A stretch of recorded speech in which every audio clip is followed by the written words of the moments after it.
તો વાત કરીએ ગીર સોમનાથની તો સૂર્ય પૂજા, ગૌ પૂજા, ધાર્મિક કાર્યોનું મહત્વ, જ્યાં ધાર્મિક વિધિનું મકર સંક્રાંતિમાં ખૂબ જ મહત્વ રહેલું છે। ત્યારે સોમનાથ મંદિર ખાતે ધાર્મિક વિધિનું આયોજન કરવામાં આવ્યું હતું, જ્યાં 300 પરિવારો ગૌ પૂજામાં જોડાયા હતા। ઓનલાઈન માધ્યમથી પરિવારોએ પૂજા વિધિ કરી હતી, જ્યાં વિશ્વ કલ્યાણની પ્રાર્થના સાથે પૂજન કરવામાં આવ્યું હતું।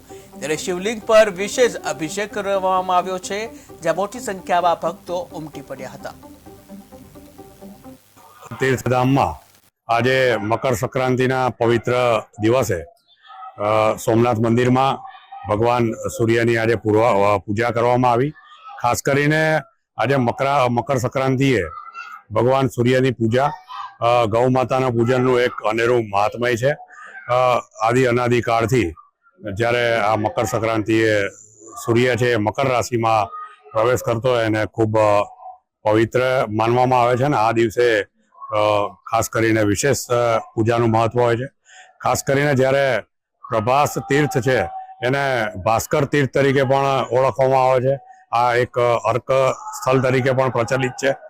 અહીંયા ભગવાન સૂર્યએ એમની 16 કળામાંથી 12 કળાઓ પ્રભાસને આપી હતી।